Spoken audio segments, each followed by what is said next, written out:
દોસ્તો, આજે અમે એક એવી હોળીની પરંપરાની વાત કરવા જઈ રહ્યા છીએ જેને સાંભળીને તમારા રૂવાડા બેઠા થઈ જશે. આ એક એવી પરંપરા છે કે જ્યાં હોલિકા દહન વખતે ગામના તમામ લોકો અંગારા પર ચાલે છે. જ્યાં દોસ્તો, અંગારા પર ચાલીને આ હોલિકા દહનની ઉજવણી કરવામાં આવે છે. ત્યારે અમે આજના વિડીયોમાં તમને જણાવીશું કે કયા ગામમાં આવી પરંપરા છે અને શા માટે આવું કરવામાં આવે છે, જેને જાણીને તમે પણ ચોંકી જશો. માટે આ વિડીયોને એક પણ મિનિટ સ્કીપ કર્યા વગર અંત સુધી જરૂરથી જોજો. અને હજુ સુધી આપે અમારી ચેનલને સબસ્ક્રાઇબ ન કરી હોય તો નીચે રહેલું બેલ આઇકન દબાવીને અમારી ચેનલને અવશ્ય સબસ્ક્રાઇબ કરી લેજો, જેનાથી અમારા નોલેજેબલ અને રસપ્રદ વિડીયોઝની નોટિફિકેશન્સ મળતી રહે આપને સૌથી પહેલા. ચાલો વધારે સમયનો વ્યય ન કરતા શરૂઆત કરીએ આજનો આ રસપ્રદ વિડીયો. દોસ્તો, રાજ્યમાં ગાંધીનગરના પાલજમાં સૌથી મોટી હોળી પ્રગટાવવામાં આવે છે. આ હોળીના દર્શન કરવા માટે દૂર દૂરથી લોકો આવે છે. 35 ફૂટ ઊંચી હોળી પ્રગટાવ્યા બાદ એના દર્શન કરવા માટે ગુજરાતના દૂર દૂરના ગામડાઓમાંથી પણ લોકો આવે છે. ખાસ ગાંધીનગરના પાલજ ગામે ફાગણી સુદ પૂનમના દિવસે હોળીનું આ સરસ મજાની હોળી પ્રગટાવવામાં આવે છે, જે હોળીનું વિશેષ મહત્વ છે. અહીંયા હોળી પ્રગટાવીને વર્ષો જૂની પરંપરા લોકો તેના અંગારા પર ચાલે છે અને જેમાં બાળકોથી લઈને એ મોટેરાઓ પણ બધા જ જોડાય છે. ચમત્કાર જેવી લાગતી આ પરંપરા ગામના લોકો માટે વર્ષો જૂની પરંપરા છે અને જ્યાં 200 ટન લાકડાના મદદથી 35 ફૂટ ઊંચી હોળી પ્રગટાવવામાં આવે છે અને અંગારા પર ચાલીને લોકો એ પરંપરા આજે પણ જાળવી રાખી છે. હોળીના 15 દિવસ પહેલેથી જ એની તૈયારીઓ આરંભી દેવામાં આવતી હોય છે. ગ્રામજનોના જણાવ્યા મુજબ ગામમાં મહાકાળી માતાનું ભવ્ય મંદિર છે. તેના શ્રદ્ધાના કારણે ધગધગતા અંગારા ઉપર ચાલતા હોય અને આજ દિન સુધી એક પણ શ્રદ્ધાળુને ઈજા પહોંચી નથી કે કોઈ દાજ્યું પણ નથી. આ માતાજીની કૃપા રહેલી છે. આ હોળી પ્રાગટ્ય પછી પહેલા મહાકાળી મંદિરના પૂજારી અને ત્યારબાદ ગ્રામજનો અંગારા પર ચાલે છે, જે દ્રશ્યમાં ચોક્કસપણે જોઈ શકાય છે. રાજ્યમાં ગાંધીનગરના પાલજમાં સૌથી મોટી હોળી પ્રગટાવવામાં આવે છે. આ હોળીના દર્શન કરવા દૂર દૂરથી લોકો આવે.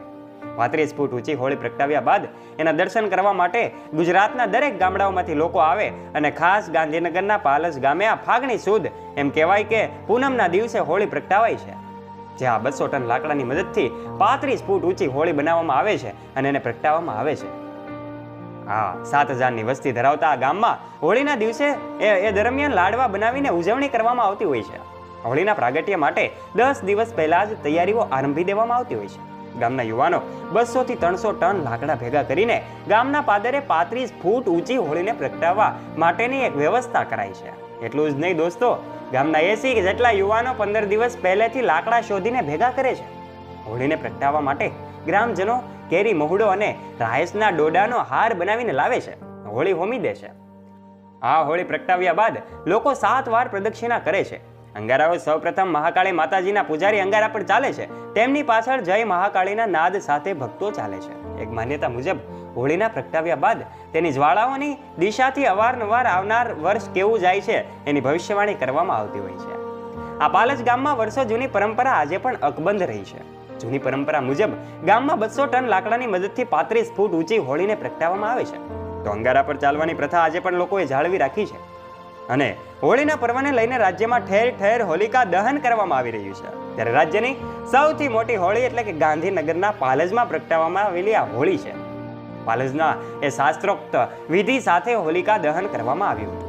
ત્યારે હજારો લોકો જનમેદની હોલિકા દહન માટે ઉમટી પડી હતી અને હોળીના દર્શન કરીને ધન્યતા અનુભવી હતી. પાલજ ગામમાં વર્ષો જૂની આ પરંપરા આજે પણ અકબંધ રહી છે. ત્યારે એમ કહેવાય કે ચોંકાવનારા વિડીયો પણ સામે આવી રહ્યા છે. આ પાલજની હોળી પ્રગટાવવામાં આવે ત્યારે અંબાલાલ પટેલ પણ પાલજ ગામમાં હાજર રહે છે.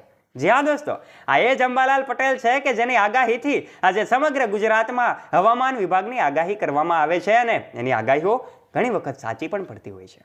આ વરસાદની આગાહી કરે છે. ત્યારે આ વખતે હોળી પ્રગટાવ્યા બાદ અંબાલાલે ઈટીવી ભારત સાથેની વાતચીતમાં જણાવ્યું હતું કે આ વખતનું ચોમાસું સારું રહેશે. પવન પશ્ચિમનો રહ્યો હતો અને તેનો ઝુકાવ જે નૈઋત્ય તરફ રહેતા એ ખેડૂતોને કોઈ પણ પ્રકારની તકલીફ નહીં પડે. આ વખતે ચોમાસું પહેલા જ આંધી વંટોળનું પ્રમાણ જોવા મળશે. જ્યારે ચોમાસાની શરૂઆત તોફાન અને શાંતિથી થશે, જેથી લોકોથી સાવચેત રહેવાની સૂચના પણ અંબાલાલે આપી છે. આ વખતે વરસાદ તોફાન સાથે આવશે. ત્યારે અમુક સમય માટે વરસાદ અનિયમિત પણ થશે. આ વખતે ગરમીનું પ્રમાણ વધુ રહેશે.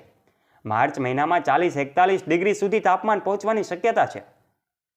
26 એપ્રિલ પછી ભારે ગરમી પડશે. કેટલાક વિસ્તારમાં 44 ડિગ્રી સુધી તાપમાન ઉપર જશે. આજે હોળી પર્વને લઈને રાજ્યમાં ઠેર ઠેર હોલિકા દહન કરવામાં આવી રહ્યું છે.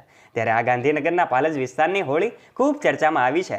માતાજીની અવિરત અને એ કૃપાથી એમ કહેવાય કે આ હોલિકા દહનમાં લોકો અંગારા પર ચાલે છે, છતાં એક પણ પ્રકારની ઈજા કે એમને કોઈ પણ પ્રકારની પીડા થતી નથી. આ મહાકાળી માતાના પૂજન સાથે હોળી પ્રગટાવાય છે.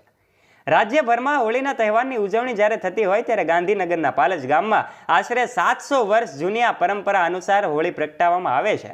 હોળીના દર્શન કરવા મોટી સંખ્યામાં શ્રદ્ધાળુઓ ઉમટી પડે છે. જ્યારે કાયદો વ્યવસ્થા જળવાઈ રહે તે માટે ચુસ્ત પોલીસ બંદોબસ્ત પણ ગોઠવી દેવાયો હોય છે.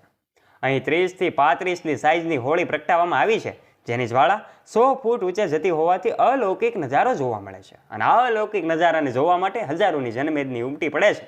આ અંગે ગ્રામજનોના જણાવ્યા મુજબ ગામમાં મહાકાળી માતાનું મંદિર છે અને આ શ્રદ્ધા પ્રમાણે આ હોળીનું દહન થાય છે.